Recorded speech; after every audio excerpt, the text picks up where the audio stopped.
घर का दरवाजा खोलकर अंदर लिविंग रूम में आ गई। लास्ट टाइम जब वो यहाँ आई थी तो सिद्धार्थ ने उसे जूते उतारकर स्लीपर्स पहनने को बोला था, लेकिन आज वो इतनी परेशान और थकी हुई थी कि उसने जूते खोलने तक की जहमत नहीं उठाई और आकर सीधे सामने पड़े सोफे पर धम से पसर गई। कल से लेकर अब तक में जो कुछ भी उसके साथ हुआ था, उसकी वजह से उसे अपनी जिंदगी किसी सस्ती 3rd ग्रेड मूवी की जैसी लग रही थी। एक ऐसी मूवी जिसके साथ आप बेहिचक ए वर्ड भी यूज कर सकते हैं। सोफे पर पड़े पड़े वो फर्श से लेकर छत तक एकटक देखी जा रही थी। बार बार उसकी आंखों के सामने सिद्धार्थ का गुस्से भरा चेहरा आ रहा था। वो एक गहरी सांस लेती हुई उठकर वापस बैठ गई। आखिर क्यों ना गुस्सा हो वो उससे? एक ही दिन के अंदर सोनल ने एक बार नहीं 2 बार उसका सिर फोड़ डाला था। यहाँ सिद्धार्थ को सोनल की जितनी जरूरत थी, उससे कहीं ज्यादा जरूरत सोनल को सिद्धार्थ की थी। उसी ने सिद्धार्थ की तरफ मदद का हाथ भी बढ़ाया था। ये तो उसकी किस्मत अच्छी थी कि सिद्धार्थ आसानी से उसकी बात मान गया था। अगर अभी सिद्धार्थ अपने कदम पीछे खींच ले और उसकी मदद से इनकार कर देता, कहाँ जाएगी वो? किससे मदद मांगेगी? और कोई क्यों करेगा मदद उसकी? सोनल ने परेशानी में अपना हाथ सामने पड़ी टेबल पर दे मारा। ये क्या कर दिया तूने सोनल?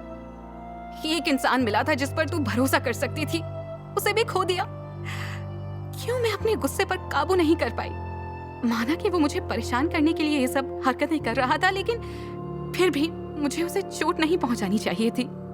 सोनल परेशान होकर खुद पर ही अपना गुस्सा निकाल रही थी। सोनल ने अब तक सिद्धार्थ को जितना जाना था, उसमें वो भी समझ गई थी कि सिद्धार्थ को गुस्सा बहुत जल्दी आता है और कोई हैरानी नहीं होगी अगर अपने इस गुस्से के कारण वो सोनल से शादी से इनकार कर दी। उसे अब सिद्धार्थ की तरफ से अपनी हर उम्मीद टूटती हुई नजर आ रही थी। सोनल अब परेशानी में उठकर अपने नाखून चबाते हुए इधर से उधर घूम रही थी। बेशक सिद्धार्थ उससे नाराज था, मगर उसने अभी तक इनकार नहीं किया था। सोनल ने तय कर लिया था वो ऐसा नहीं होने देगी। इतना तो तय था कि सिद्धार्थ ने भी अभी तक ये डिसाइड नहीं किया था कि उसे सोनल के साथ शादी करनी है या नहीं, क्योंकि अगर उसे अपनी इस मैरिज डील से पीछे हटना होता तो वो अब तक हट चुका होता। मगर इसके उलट उसने सोनल को अपने घर की चाबियां दी और खुद होटल में रहने चला गया। मतलब अभी भी एक उम्मीद की किरण बाकी है। सोनल ने अब डिसीजन ले लिया था कि किसी भी हालत में वो सिद्धार्थ के साथ इस मैरिज डील को कंप्लीट करके रहेगी। उसके दिमाग में अब अपने पापा की कही बस एक ही बात गूंज रही थी। वो कोई शख्स हो, खुशी हो या नेमत हो खुदा की, किस्मत से अगर मिल जाए तो उसे ठुकराया नहीं करते। सोनल की किस्मत अच्छी थी कि जब उसके अपनों ने ही उसे धोखा दे दिया था तो उसे सिद्धार्थ जैसे इंसान का साथ मिल गया था। अब उसे खोने की गलती वो नहीं कर सकती थी। अब बस उसे एक ऐसा फुल प्रूफ प्लान बनाना था जिससे सिद्धार्थ का गुस्सा खत्म हो जाए और वो इस शादी से इनकार भी ना करे।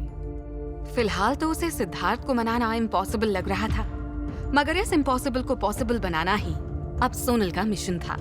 काफी सोचने के बाद सोनल के चेहरे पर एक मुस्कुराहट आ गई। अब उसकी परेशानी काफी हद तक कम हो गई थी। वो अब आराम से आंखें बंद कर सोफे पर लेट गई थी। उधर होटल ड्रीम पैलेस में सिद्धार्थ चुपचाप अपने कमरे में पड़ी आर्म चेयर पर बैठा हुआ था। उसने अपने पैरों पर पैर चढ़ा रखे थे और अपने सिर को हाथ के सहारे टिका रखा था। साफ दिख रहा था कि वो किसी गहरी सोच में डूबा हुआ था। आर्म चेयर पर बैठे बैठे ही उसने अपनी नजर रूम पर पड़े बेड में डाली और पिछली रात की सारी बातें मानो उसके दिमाग में किसी फिल्म की तरह घूम गई। उसका सिर फिर से दर्द से फटने लगा था। उसके चेहरे के एक्सप्रेशंस पल पल बदल रहे थे। उसी वक्त डोर नॉक होने की आवाज आई और सिद्धार्थ के ऑफिस असिस्टेंट रोहित ने अंदर कदम रखा। वो उसके लिए एक ब्रांड न्यू स्मार्टफोन लेकर आया था। बड़ी जल्दी आ गए, सिद्धार्थ ने टॉन्ट मारने वाले अंदाज में कहा। जिस वक्त सिद्धार्थ ने उसे होटल के नंबर से कॉल किया था, उस वक्त वो ऑलरेडी सो चुका था। मगर सिद्धार्थ की बात सुनकर वो बेचारा आधी नींद में ही अपने घर से सबसे नियरेस्ट शोरूम में गया और वहां से उसे जो भी सबसे महंगा वाला फोन दिखा, उसने वो सिद्धार्थ के लिए खरीद लिया। फिर फौरन उसने गाड़ी तूफानी रफ्तार से होटल ड्रीम पैलेस की तरफ बढ़ा दी। रोहित ने बुझी हुई आवाज में जमाई लेते हुए कहा,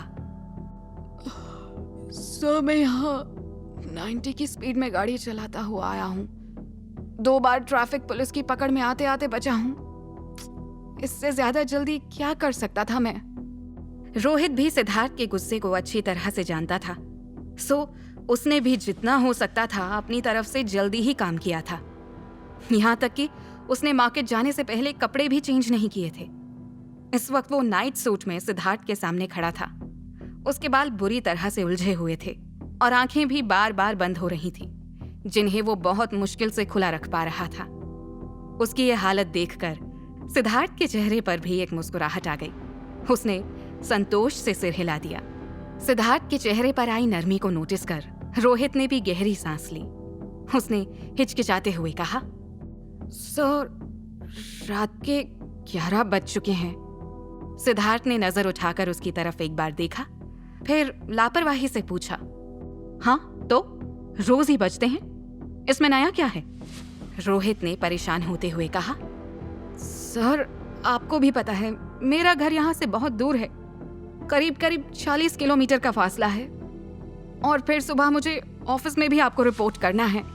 सिद्धार्थ ने तेज आवाज में कहा, रोहित, मैंने तुमसे कितनी बार कहा है कि कंपनी के नजदीक एक घर खरीदो, लेकिन तुम्हें मेरी कोई बात नहीं सुननी होती है। तुम इसी एरिया में कोई घर क्यों नहीं लेते? यहाँ से तुम्हें ऑफिस पहुंचने में बस 10 मिनट लगेंगे। रोहित मन ही मन सिद्धार्थ को गालियां दे रहा था। साला खड़ूस कहीं का, बोल तो ऐसे रहा है जैसे सैलरी में मुझे कुबेर का खजाना देता है। इतने पॉश इलाके में घर खरीदना अगर इजी होता तो क्या मैं अब तक खरीद नहीं लेता? किसी तरह अगर कर्जे में डूबकर खरीद भी लूं तो ना शादी के लिए पैसे बचेंगे, ना बीवी बच्चों को खिलाने के लिए। लेकिन ये बात इसे कौन समझाए? पर किसी तरह थूक निगलते हुए उसने धीरे से कहा, नहीं सर, मेरा वो मतलब नहीं था। मैं तो बस ये कह रहा था कि सुबह मुझे टाइम पर ऑफिस भी पहुंचना है। अगर आप बस आज रात के लिए मुझे यहाँ पर अपने साथ रुकने की परमिशन दे दें तो। सिद्धार्थ ने लापरवाही से कुर्सी पर और पसरते हुए कहा, रोहित, मैं जानता हूँ कि तुम मेरे पर्सनल असिस्टेंट हो। हर रोज की तरह कल भी तुम्हें मेरे साथ रहकर मेरा काम मैनेज करना है, लेकिन इसका ये जरा भी मतलब नहीं है कि सुबह उठकर मैं सबसे पहले तुम्हारी शक्ल यहाँ अपने बेडरूम में देखूं और तुम पूरे टाइम यहाँ पर मेरे आगे पीछे शॉर्ट्स में घूमो। रोहित को सिद्धार्थ से इसी जवाब की उम्मीद थी। वो पिछले कई सालों से सिद्धार्थ के लिए काम कर रहा था। दोनों की एज भी लगभग सेम ही थी, मगर सिद्धार्थ आज भी उससे बिल्कुल ही सख्ती से पेश आता था। हाँ, अपने हर काम के लिए वो रोहित पर ही भरोसा करता था। तभी तो आज भी उसने रात के 9 बजे रोहित को अपने लिए फोन लेकर आने के लिए कहा और वो 2 घंटे ड्राइव करके उसके लिए फोन लेकर आ भी गया। मगर सिद्धार्थ ने उस पर जरा भी तरस ना खाते हुए उसे वापस चले जाने को बोल दिया था। मुंह बनाते हुए उसने आखिरी बार कंफर्म होने के लिए पूछा, तो मैं जाऊं सर? सिद्धार्थ ने अपने ब्रांड न्यू स्मार्टफोन को उलट पलट कर देखते हुए सपाट लहजे में कहा। रोहित मन महसूस कर जाने के लिए पीछे मुड़ा ही था कि अचानक सिद्धार्थ ने उसे आवाज लगाई, ए Rohit, wait. Yes sir. Rohit हड़बड़ाते हुए पीछे मुड़ा। उसे एक उम्मीद जागी, मगर अगले ही पल उसकी उम्मीदें वापस टूट गईं। रोहित, मुझे एक लड़की की इन्फॉर्मेशन चाहिए। सोनल मेहता नाम है उसका। उसकी पिक्चर मैं तुम्हें भेज दूंगा। जितनी जल्दी हो सके उसके बारे में एक एक इन्फॉर्मेशन मुझे मेरे हाथ में चाहिए।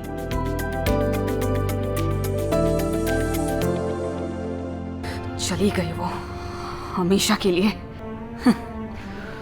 उसे कोई और मिल गया है जो उसके हिसाब से उसके लिए उसका परफेक्ट वन है। उसे अब जरूरत नहीं है मेरी। कुकू FM हिंदी चैनल को सब्सक्राइब करना ना भूले और बेल आइकन प्रेस करके अगले एपिसोड की नोटिफिकेशन पाए।